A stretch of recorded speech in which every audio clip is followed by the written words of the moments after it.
Jelaskan Kang Ivan bagaimana kabarnya? Alhamdulillah. Ya, bismillahirrahmanirrahim. Assalamualaikum warahmatullahi wabarakatuh. Alhamdulillahilladzi anzalal Qur'ana ma huwa syifaa'un wa rahmatul lil mu'minin. Wassalatu wassalamu ala Muhammadin shifaa'ul qulubi wa du'ihal ladzi arsalallahu rahmatal alamin wa ala alihi wa sahbihi ajmain. Amma ba'du. Alhamdulillah ikhwati iman. Para muslim DSK 103,2 FM, izinkan saya Reza Abdubila dalam kesempatan yang berbahagia ini untuk membahas kajian ruqyah, dan insya Allah nanti kita akan interaktif dan konsultasi terkait ruqyah syariah. Insya Allah kita akan bahas kajian ini, ya ini ada jin di kamar pasutri. Ya, jadi ada campur tangan jin di alam manusia adalah itu sesuatu yang nyata. Jadi beragam gangguan makhluk gaib itu bisa dirasakan oleh manusia, baik berwujud yang kerasukan atau almasi atau sihir maupun variasi bentuk yang lainnya. Jadi adapun ain dan hasad yang sebenarnya bersumber dari ulah manusia, namun ada andil jin juga di belakangnya, tak bisa dipungkiri sering pula menimpa manusia. Kita akan bahas di sini ada jin di kamar pasutri, terutama pengantin baru ya atau pasangan suami istri yang sudah lama. Lalu bagaimana sih kita mengetahui gangguan tersebut merasuk di kamar pengantin, merasuk di dalam rumah tangga manusia yang bisa mencabik-cabik rasa kebahagiaan yang mulai tersulam di malam pertama atau di malam pertama pengantin baru. Jadi ada jin di situ. Yang pertama mungkin ada rasa dengki yang berbisa saat Anda menikah, saat para kanca menikah, mungkin ada orang lain yang tidak suka dengan pernikahan kita. Ya, ada rasa dengki sehingga ia bisa melancarkan serangan kepada kita, yaitu berbentuk sihir dengan ainul hasad. Kita kemarin sudah membahas tentang ainul lama, tentang mata yang dengki, mata yang buruk. Sehingga di sini ada campur tangan bangsa jin untuk merusak kebahagiaan kita karena ada orang yang hasad. Nah, ya, maka jangan biarkan di kamar pengantin kita ya atau pasangan suami istri ini semakin membara oleh sejuta duka, kepedihan akibat gangguan jin, sihir, hasad, atau ain yang menimpa di malam-malam indah kita. Jadi ciri-cirinya bagaimana kalau memang ya pasangan suami istri itu terkena gangguan jin akibat ainul hasad atau ainul lama ataupun sihir yang mungkin tidak suka akan kebahagiaan kita. Jadi ciri-ciri rumah tangga yang terkena gangguan ain, hasad, dan sihir, yang pertama cirinya adalah perubahan perasaan secara tiba-tiba dari cinta menjadi benci secara drastis tanpa sebab. Jadi tiba-tiba ini pasangan kita tiba-tiba benci, tidak suka ya. Lalu yang kedua cirinya, ciri rumah tangga yang terkena gangguan jin atau terkena ain, sihir ya, yaitu yang kedua banyaknya keraguan di antara keduanya. Sering ragu. Saya menyesal menikah dengan dia. Saya menyesal kenapa saya milih dia, menerima dia. Jadi ada keraguan dengan pasangannya sendiri padahal baru menikah. Tiba-tiba muncul rasa keraguan. Nah, ini hati-hati, ada setan di balik itu semua. Yang ketiga, ciri rumah tangga yang terkena gangguan ain ataupun sihir, yaitu membesar-besarkan masalah yang sepele. Nah, ini juga terjadi ya. Baik itu di awal pernikahan maupun di pertengahan dalam pernikahan. Nah, jadi sering banget membesar-besarkan masalah atau cuman hanya sedikit perbedaan pendapat saja antara suami dan istri. Sehingga terjadilah perselisihan yang luar biasa padahal masalah sepele. Lalu cirinya apa lagi? Ciri yang keempat, terjadi perselisihan, pertikaian, pertengkaran dalam rumah tangga disebabkan hal kecil. Ya, hal kecil saja, suami cuma naruh handuk di kasur marah atau males cucian banyak. Jadi hal kecil bisa menjadi pertengkaran. Nah, sampai baku hantam atau main fisik. Yang kelima, ciri rumah tangga terkena ain atau terkena sihir itu nggak betah di rumah. Jadi bawaannya tuh panas. Bawaannya tuh nggak betah, pengennya keluar, ya. Melihat pasangannya tuh benci. Gak betah aja, terasa rumah tuh kayak yang pengap, kayak yang panas, tidak nyaman. Lalu tiba-tiba itu kalau melihat wajah pasangan kita, baik suami maupun istri, tiba-tiba mukanya buruk gitu ya, menakutkan, serem. Padahal istrinya cantik, suaminya tampan, ya, tetapi kalau melihatnya nggak enak gitu loh. Kerasa kayak nenek-nenek atau kerasa mukanya serem dan sebagainya. Baik melalui takhilnya, ilusinya ataupun memang wujud yang dinampakkan oleh bangsa jin. Ya, lalu yang ketujuh ciri rumah tangga terkena gangguan jin ataupun ain, sangat membenci ya perilaku pasangannya. Ya, perilaku-perilaku yang mungkin belum bisa menerima dalam rumah tangga, namanya pengantin baru ya. Nah, ini hati-hati.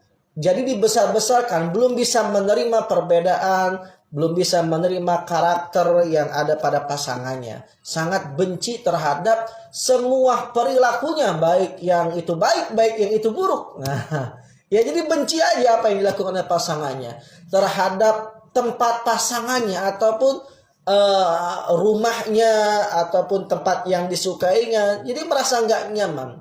Ya, selanjutnya yang terkena sihir ini biasanya menjadi tidak suka terhadap setiap perbuatan yang dilakukan orang tersebut. Misalkan dia duduk di situ nggak suka, ya, dia nggak suka pasangannya tidur di situ dan sebagainya. Jadi banyak aja sesuatu yang memang tidak masuk akal sehingga dia membenci tanpa sebab kepada pasangannya. Nah, ini hati-hati. Jika seperti itu maka rumah tangga kita terkena sihir atau terkena ain, ya. Lalu suka mencurigai ya orang lain atau membenci saudara dari pasangannya ya atau orang yang menolongnya, terus pasangannya selalu terlihat salah dan bodoh, suka banget meminta cerai kalau bertengkar. Jadi bentar-bentar minta cerai, bentar-bentar minta pisah, bentar-bentar minta dikembalikan, bentar-bentar minta pulang ke orang tua. Ini hati-hati, jangan-jangan di rumah tangga kita ada sihir atau gangguan jin atau ain, ya. Lalu sering diganggu seperti mimpi-mimpi buruk, sering mengalami rasa sakit yang gak jelas ya. Biasanya sakit area kepala, ya, area perut, kaki, tangan dan sebagainya. Terutama area dada yang suka sesak ya. Terus juga asam lambung, ya, penyakit area lambung karena memang setan ini senang banget favoritnya di area lambung, ya. Lalu sama di tulang belakang. Nah, jadi kalau suka sakit pinggang, sakit pundak, punggung, leher, sakit kepala, perut, ya ini hati-hati kita terkena gangguan jin. Lalu suami istri ini malas, ya, malas melakukan hubungan intim. Jadi cuek itu. Tidak pernah menyentuh istrinya atau sebaliknya, ya, tidak pernah melakukan hubungan intim, ya. Kalau misalkan dia melakukan hubungan intim, ini kerasa kesakitan, ya. Kerasa sakitan atau ada trauma yang sangat mendalam, ya, atau menolak kalau diajakin hubungan suami istri, ya. Lalu selanjutnya sangat sulit terjadinya rangsangan, ya, antara mereka, malah menjadikan sebuah kebencian. Suami pengen merayu istri, tiba-tiba kok istrinya jadi benci gitu, bukannya seneng dirayu atau diperhatikan, ya. Terus nggak bisa tidur, termasuk mandul, impoten, ya, mandul, impoten, masalah pada rahim, ya, dan lain sebagainya. Terus ada sihir rebet, sihir ikatan. Jadi pada saat melakukan hubungan intim ini, mohon maaf, nggak bisa masuk. Jadi tidak ada penetrasi. Jadi ini juga ada kasus Kang Ivan ya. Jadi ada pasangan suami istri memang terkena gangguan jin. Jadi dia setelah menikah belum pernah melakukan hubungan intim kepada istrinya sendiri. Kenapa? Karena nggak bisa. Sampai konsultasi ke dokter. Jadi nggak bisa melakukan jika toh penetrasi tiba-tiba, mohon maaf, terjadi ejakulasi. Jadi benar-benar masih perawan istrinya. Bahkan sudah 6 bulan. Ya, ini saya pernah mendapati, ya, ada yang pasangan suami istri yang baru yang terkena sihir rebet, sihir ikatan, jadi tidak bisa melakukan hubungan intim. Tidak bisa lakukan penetrasi. Jadi selama 6 bulan dalam pernikahan itu istrinya belum bisa ada penetrasi. Subhanallah. Ini gangguan jin yang luar biasa, ya, sihir rebet. Pada saat kita ruqyah ternyata memang ada gangguan, ada jin yang menghalangi, yang menutupi sehingga kemaluannya tidak bisa dimasuki oleh laki-laki, ya. Jadi oleh karenanya ini namanya sihir rebet. Lalu terjadi kontroversi hati, atau kalau nggak ada pasangan terasa rindu. Kok suami belum pulang? Tiba-tiba pada saat suaminya pulang rasa benci, malas gitu ya. nggak mau melayani, ada rasa benci, sebel, jengkel. Tapi kalau nggak ada suaminya kerasa rindu. Nah ini hati-hati. Ya, lalu misalkan suka sesak napas, malas sholat, sering kesurupan, lalu suka berimajinasi, ya, dan lain sebagainya. Jadi banyak. Jadi ciri-ciri di atas ini yang kita sebutkan ini adalah dampak rumah tangga yang terindikasi terkena ain, ya, ainul lama, ainul hasad, ataupun sihir, gangguan jin, ya. Tentu ini harus ada pendekatan konsultasi untuk mencari akar masalah. Kenapa ini bisa terjadi di dalam rumah tangga kita terkena gangguan jin ataupun terkena ain? Ya, jadi kita harus tahu dulu akar permasalahan. Yang pertama, apakah memang rumah tangga ini terkena gangguan sihir? Apakah ini ain ataupun gangguan jin atau hasad hanya psikis? Nah, jadi ada beberapa akar masalah. Bisa ini sihir, bisa ini gangguan jin, atau ini terkena ain, ya, atau hanya psikis, psikologis. Maka kita harus bisa memetakan secara detail masalah ini. Karena tidak semuanya ini adalah gangguan jin atau sihir.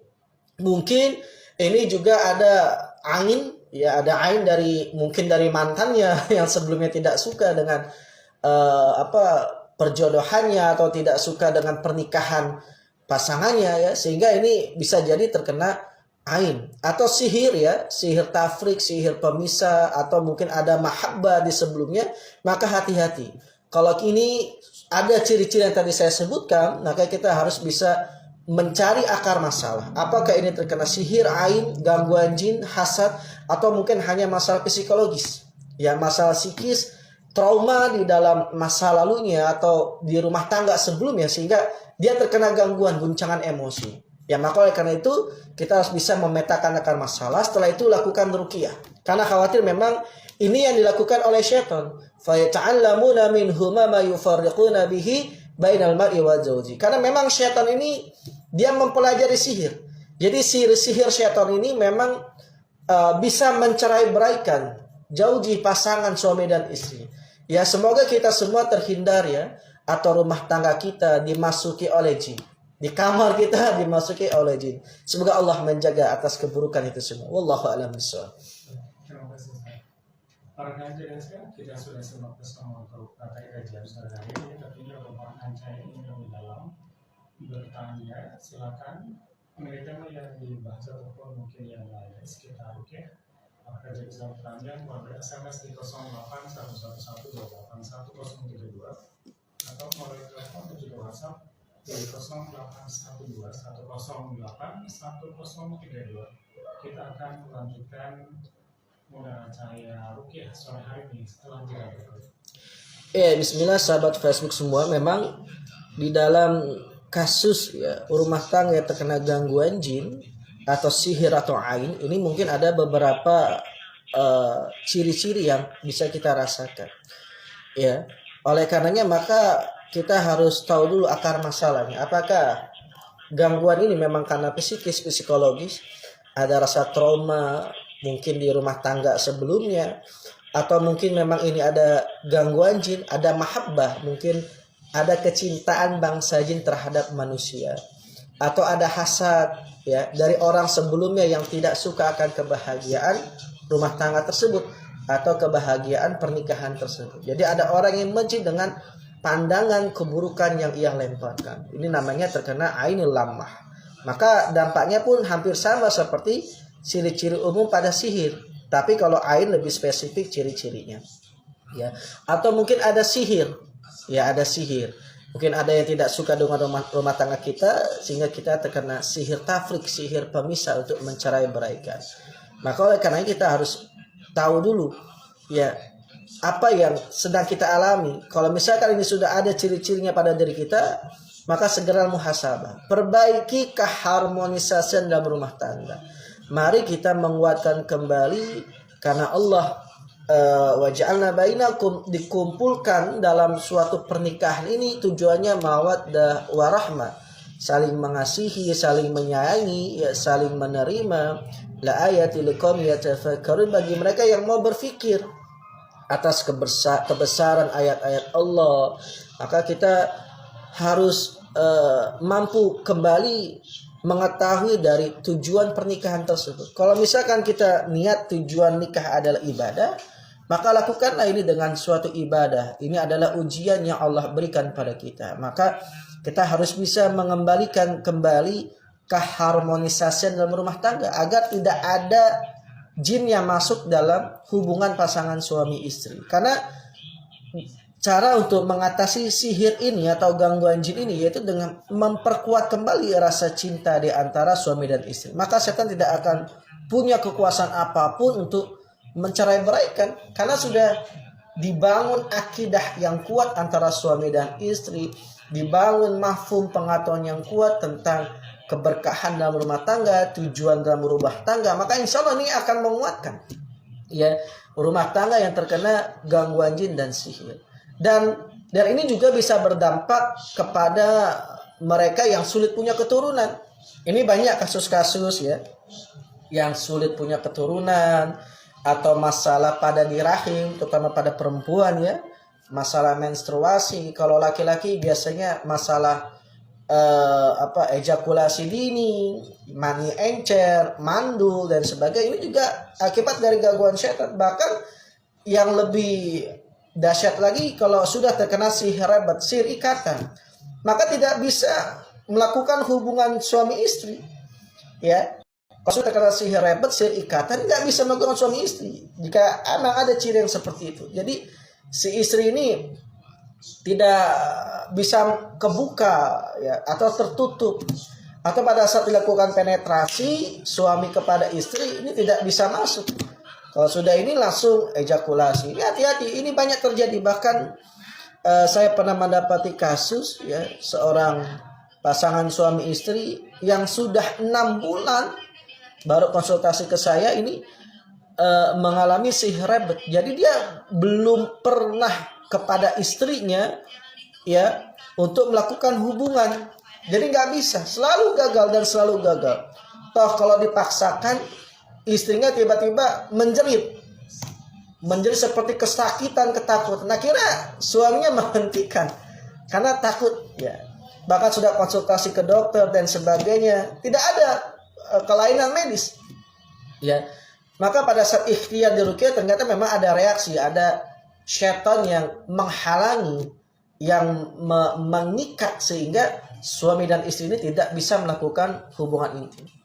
Bahkan dalam sunnah baginda Nabi SAW, kalau kita menjima istri maka akan mendapatkan keberkahan, ya, akan mendapatkan keberkahan dan akan menghilangkan kerusakan-kerusakan pada akal. Inilah kesempurnaan ya di dalam jima, dalam pernikahan ini banyak sekali manfaat-manfaat, kebaikan-kebaikan, termasuk untuk bagaimana untuk menghilangkan ya kekotoran-kotoran dalam akal, melepaskan gorizatun naum, karena ini ada sebuah naluri yang Allah ciptakan melalui mahligai pernikahan untuk melanjutkan keturunan ya, untuk bisa menjernihkan akal, menyempurnakan akal, termasuk dengan melakukan hubungan suami istri ya, bisa menundukkan hawa nafsu dan sebagainya di tempat yang baik. Nah, maka oleh karena itu ini setan senang sekali untuk mengganggu hubungan suami istri, termasuk terkena sihir rabat atau sihir ikatan. Insya Allah silakan, karena kita sudah mau masuk on air di Radio DSK 103,5 FM, silakan sahabat Facebook bisa ngirim pertanyaan atau komentar di komentar ya, untuk bertanya tentang tema yang kita bahas atau kajian konsultasi tentang ruqyah syariah.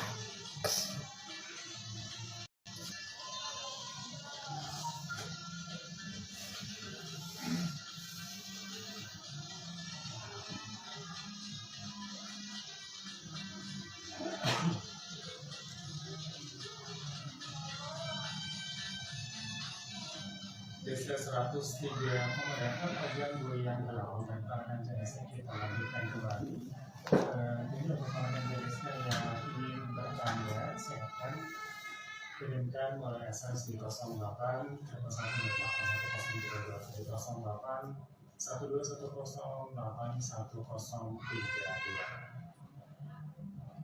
Baik, Ustaz, kita mulai saja. Ya, maka silakan. Dari yang di pojok, Ustaz mau tanya, bang saja ini bisa berubah atau berwujud, soalnya saya bisa mendengarkan suaranya ya Pak, terima kasih. Ya, apakah bangsa jin ini bisa berubah atau berwujud? Bisa. Bangsa jin bisa bertasyakuh. Ya, bisa menampakkan wujud. Bisa. Ya, ulama mengatakan bisa bertasyakul menyerupai manusia, bisa. Ya, atau seperti hewan-hewan fasik bisa. Ya, jadi bangsa jin bisa bertasyakul. Ya, jadi yang seperti pocong, kuntilanak itu ya tergantung apa imajinasi orang kita aja.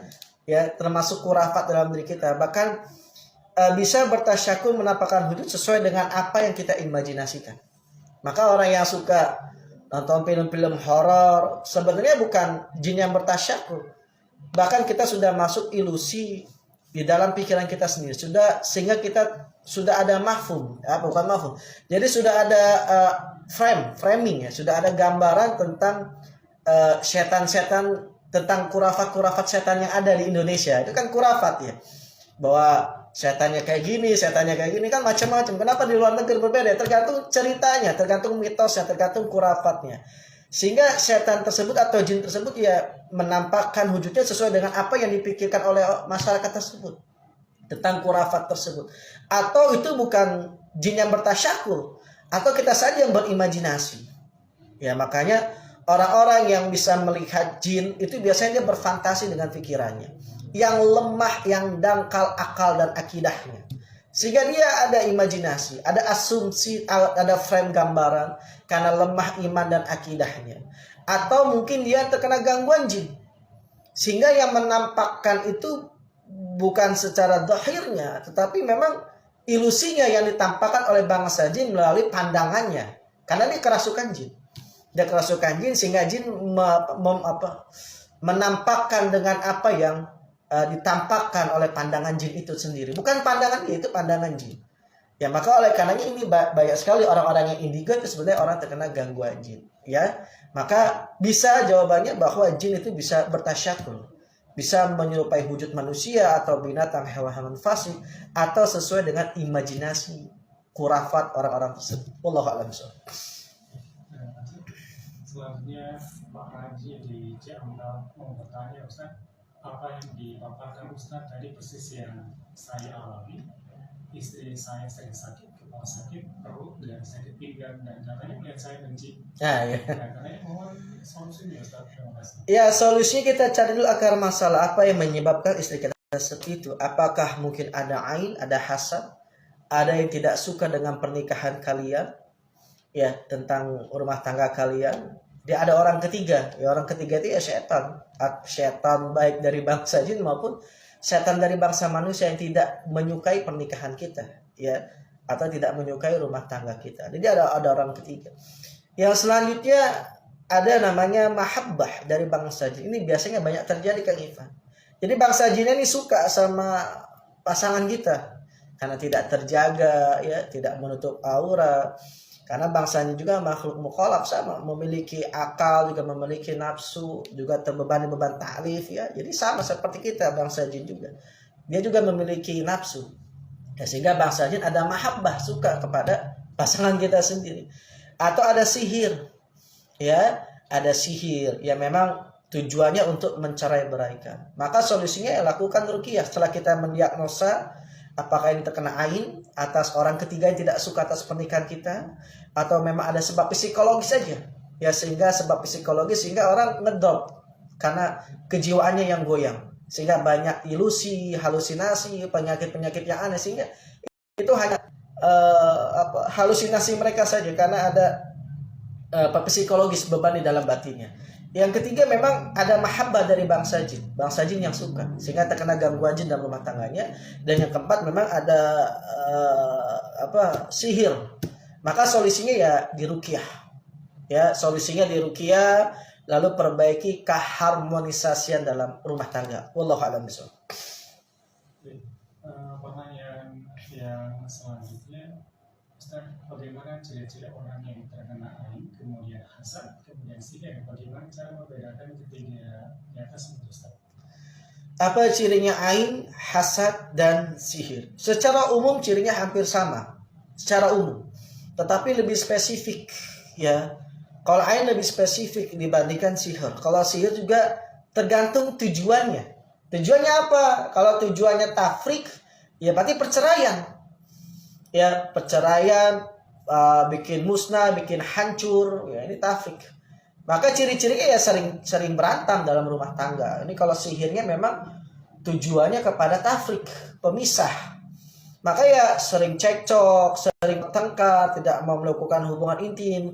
Kalau bertengkar nih bawaannya mau cerai aja, maunya pulang ke orang tua, maunya cerai. Nah, ini masalah dikit cerai, masalah dikit mau cerai gitu. Ini hati-hati, ini tafrik. Jadi memang mengajak untuk kepada perceraian, penghancuran. Tergantung kalau sihir tergantung tujuannya Kang Ivan. Jadi kita akan tahu orang yang terkena sihir ya bagaimana tujuannya. Kalau sihirnya memang mahabbah, ya dipelet, ya jadi dia selalu memikirkan orang tersebut, mimpi jima, mimpi hubungan intim, ya mimpi orang tersebut. Terus benci kepada pasangannya, maunya balik kepada mantannya atau orang yang disukai. Nah, ini tergantung tujuannya. Kalau sihir tergantung tujuan. Kalau secara umum hampir sama. Kalau ain hasad, ya itu serangan kepada fisiknya luar biasa Kang Ivan. Ya, biasanya lambung kena hajar pada orang yang terkena ain, dada termasuk jantung, area lambung, jantung, limpa, pencernaan, tulang punggung, bagian kepala, leher, ya. Makanya orang yang kena ain ini gampang lelah, tiba-tiba gampang ngos-ngosan. Ya, lalu kaki suka kesemutan, gemeter, dada suka sesak, masalah pada pencernaan, asam lambung, tulang ekor, punggung suka sakit, melikat, ya, atau bagian pinggang pun suka sakit, suka berkeringat area kening, telapak tangan. Ya, ini ciri orang terkena ain. Ya, sering ada was-was, tergesa-gesa, napasnya tidak beraturan. Ya, jadi suka gemeter. Gimana kalau serangan ain luar biasa. Ya, tadi kalau sihir itu ciri yang sangat spesifik, tergantung tujuan sihirnya untuk apa. Ya, kalau ain hasad ini lebih kepada fisik, ya, fisik. Jadi penyakit tiba-tiba jatuh, tiba-tiba stroke, tiba-tiba sakit yang nggak jelas, nggak terdeteksi oleh medis dan sebagainya. Wallahu a'lam bishawab. Pertanyaan berikutnya, Ustaz, apakah benar di rumah kita memang selalu ada jin? Maksudnya kita tidak boleh telanjang atau ketika mau buka baju harus bertelanjang? Iya, betul sekali. Kenapa? Apakah di rumah kita ada jin? Iya ada. Maka oleh karena itu, karena tadi jin ini makhluk mukallaf, ya. Jadi memang yang terbebani beban syariat dan memiliki akal, memiliki nafsu sama seperti manusia. Makanya kita diajarkan oleh baginda Nabi Shallallahu Alaihi Wasallam untuk membaca doa. Kalau melepaskan pakaian, melepaskan hijab, baca doa. Bismillahilladzi la ilaha illa huwa. Ya, jadi doanya kalau lepas hijab, lepas kerudung, lepas jilbab, lepas pakaian, baca doa. Minimal Bismillah lah, basmalah. Ya, atau Bismillahilladzi la ilaha illa huwa. Ya, itu doanya. Lalu kalau misalkan mau senggama, mau hubungan intim, dia juga sama baca doa, ya. Lalu kalau mau masuk WC juga sama doa, ya. Lalu mau bercermin juga baca doa, ya. Jadi setiap aktivitas ini dengan zikrullah, dengan mengingat Allah, menyebut nama Allah, agar kita terhijab, terjaga. Lalu kalau tidur juga ada adabnya, di kamar mandi ada adabnya, ya. Cara hubungan suami istri pun ada adabnya, cara bercermin ada adabnya. Kalau kita mengikuti sunnah Nabi, mengikuti adab-adab, maka insya Allah kita akan terhindar dari gangguan jin. Karena jadi sama, jin juga makhluk Allah yang Allah ciptakan dengan memiliki akal dan juga memiliki nafsu. Karena sama seperti kita, makhluk jin pun memiliki beban taklif, ya. Ada beban syariat, artinya ada pilihan dia antara dosa, pahala. Itu kan perbandingannya, perbedaannya akal dan nafsu. Maka sama jin juga memiliki nafsu dan juga memiliki akal. Wallahu a'lam bishawab. Lanjut ke pertanyaan berikutnya, Ustaz. Saya kalau dulu dengan sholat dan baca basmalah, misalnya was-was, rakaat sholat juga sering lupa, dan kalau subuh sering kesiangan. Padahal suka pada Arab tapi nggak kedengeran. Itu jelas gangguan jin. Itu jelas gangguan jin. Apa gangguan jin? Ya susah untuk bangun sholat subuh. Laki-laki juga sama, yang nggak mau ke masjid subuhnya, nggak mau berjamaah, itu gangguan jin. Justru yang berbahaya gini Kang Ivan. Pak Ustadz, saya kan nggak ada penyakit, saya kan nggak ada gangguan, ngapain saya diruqyah? Saya tanya, tadi sholat ke masjid nggak berjamaah? Enggak. Udah sholat belum? Belum. Nah itu gangguan jin, gangguan setan itu. Ya, jadi yang paling berbahaya gangguan setan secara ruhiyah, rohaninya. Dia lalai, dia tidak mau sholat berjamaah, subuhnya sering kesiangan, itu gangguan jin, gangguan setan itu jelas. Ya, karena memang setan ini mengikat 3 ikatan selama kita tertidur. Makanya orang yang susah untuk bangun sholat subuh, pakai alarm, ini gangguan setan. Dan Allah belum memberikan hidayah, dan kita tidak meminta hidayah pada Allah Ta'ala. Maka hidayah ini harus senantiasa kita minta pada Allah. Setiap saat, setiap hari minta hidayah pada Allah, agar kita diberikan ketetapan iman. Lalu tadi was-was ya. Udah baca basmalah, udah baca ta'awudz, tetap aja was-was. Wudunya diulang-ulang, sholatnya ragu. Nah, ini juga gangguan setan. Memang setan yang membisikkan was-was, kejahatan, keraguan dalam dada manusia. Ya, maka solusinya diruqyah. Wallahu a'lam bishawab. Akan saya ingin mencoba melalui telepon, silakan bisa digunakan 0812 108 1032. Pertanyaan yang berikutnya, Ustadz, istri saya sering ketemu sama orang atau saudara yang sudah meninggal. Nah, ini apakah terfinansir atau ada gangguan atau apa, Ustadz? Ya, orang yang mimpi ketemu orang sudah meninggal berapa? Ya, tidak semuanya gangguan jin. Ini mungkin hadis nafas aja. Hadis nafas ya bunga tidur. Mungkin dia sedang rindu. Dia rindu sama orang tuanya. Dia lagi ada masalah. Dia rindu. Sehingga ke bawah mimpi lah orang tuanya. Ya. Atau memang ini ada gangguan jin. Jadi perbedaannya kita bisa sangat mudah sekali. Perbedaannya apakah ini hadis nafas, bunga tidur. Atau al-hulum memang ini gangguan jin, gangguan setan. Jadi cirinya mimpi ketemu orang sudah meninggal, cirinya sering berturut-turut ya, mimpi orang sudah meninggal. Lalu ada dampak perubahan Kang Ivan. Jadi setelah mimpi orang sudah meninggal, dia tiba-tiba jadi sering pelengak-pelengok gitu. Jadi sering kacau pikirannya sering kacau, jadi sering sedih. Kok jadi sedih, nginget terus bapak, nginget terus emak. Habis mimpi tuh sedih melulu. Bawaannya was-was, bawaannya jadi ketakutan ya. Jadi ada perubahan secara psikologis. Setelah dia sering mimpi orang sudah meninggal, ada perubahan secara psikologis. Itu datangnya dari setan, mimpi tersebut. Ya, bukan tidur, itu datangnya dari setan.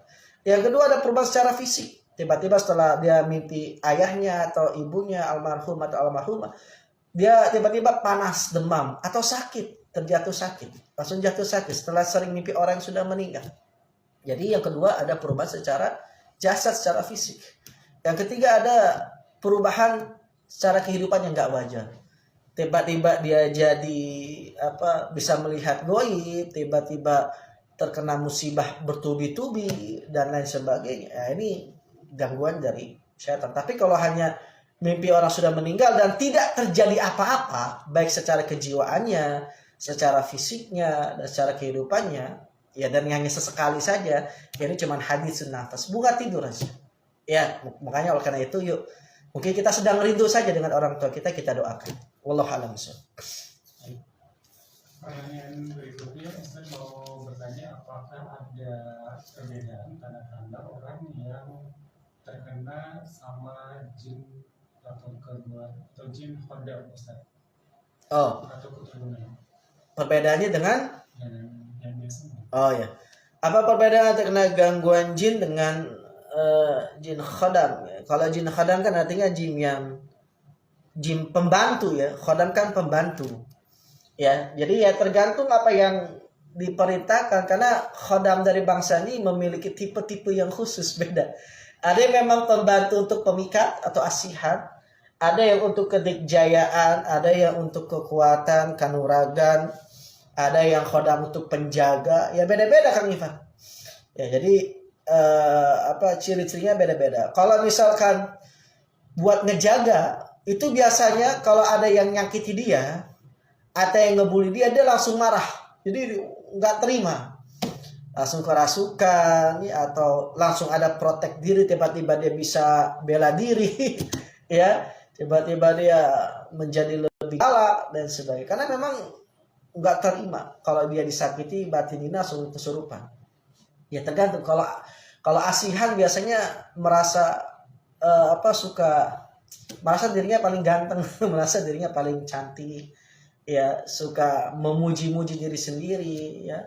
Ini biasanya tipe-tipe khodam asihan. Kalau tipe-tipe khodam penjaga ya tadi galak ya, merasa ngeliat orang tuh rendah dan sebagainya. Jadi beda-beda kan Ivan.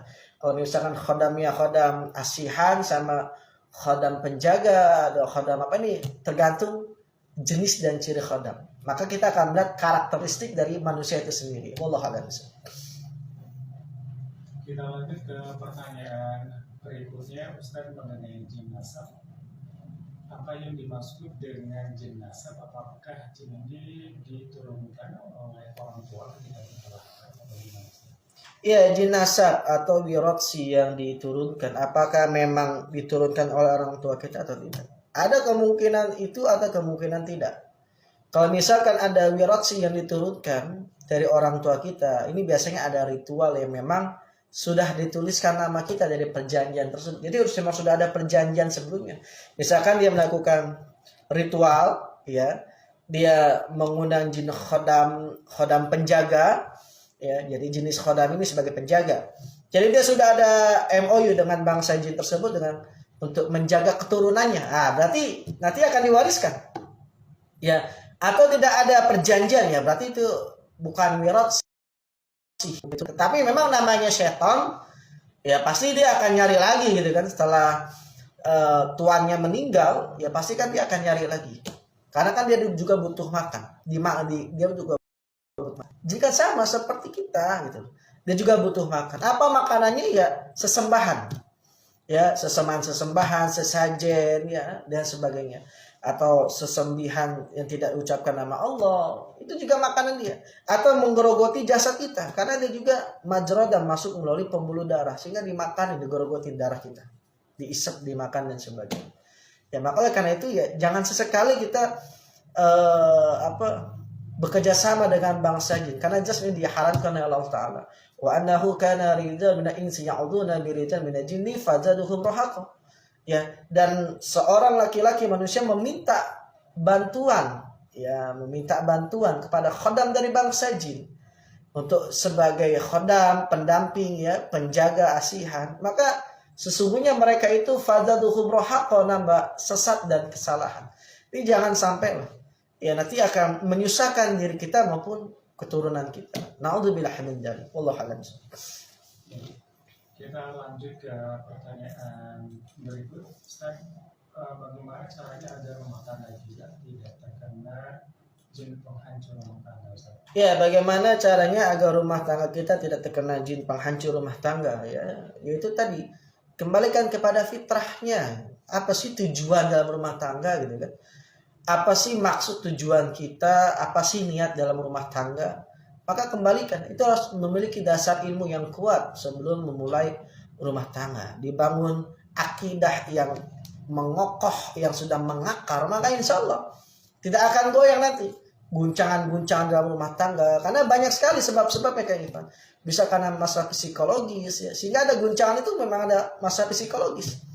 Ya, dia tidak kuat mengalami tekanan batin, ya. Sehingga disitulah kesempatan setan.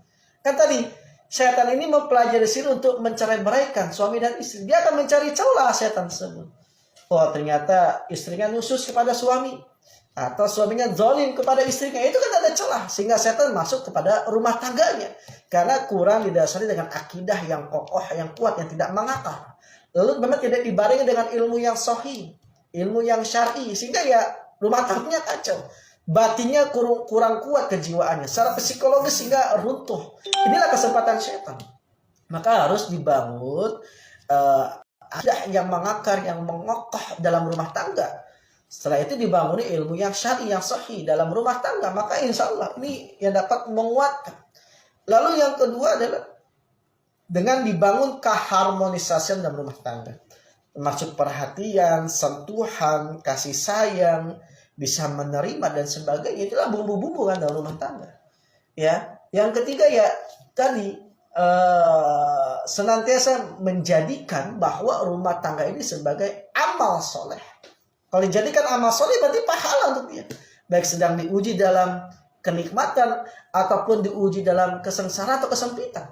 Ya makanya menjadikan amal soleh dalam rumah tangga sehingga tidak ada celah setan untuk masuk. Ya, jadi senantiasa rumah tangga ini maka akan dihidupkan dengan rumah tangga yang mengarah kepada jannah. Yang terakhir mungkin pertanyaannya, apakah sihir ini gabungan yang rumah tangga ini bisa disempat dengan rukyah yang Ya, insya Allah ya kita bisa lakukan rukyah mania. Tapi kalau sudah mengarah kepada tafrik ya atau masalahnya sudah besar, maka harus meminta bantuan kepada peruqyah untuk menyelesaikan masalah ini. Karena memang ini adalah salah satu bagian mukhayyar ikhtiar kita untuk memperbaiki rumah tangga. Jadi ada yang mengislahkan, yang meruncukan kembali agar tidak hancur rumah tangganya karena ada orang ketiga yaitu dari syaitan. Maka harus diruqyah oleh ahlinya, oleh para peruqyah. Insyaallah wallahu a'lam bishawab. Ya, insyaallah ya, mudah-mudahan apa yang disampaikan bermanfaat. Mungkin para kanca sahabat semua yang ingin konsultasi mungkin bisa langsung di WA di 085759385849. Saya undur pamit, mohon maaf jika ada kesalahan. Saya Reza Abu Bilal, hadanallahu wa iyyakum, barakallahu fikum ajmain. Wabillahi taufiq wal hidayah wa ridha wa inna wassalamu alaikum warahmatullahi wabarakatuh.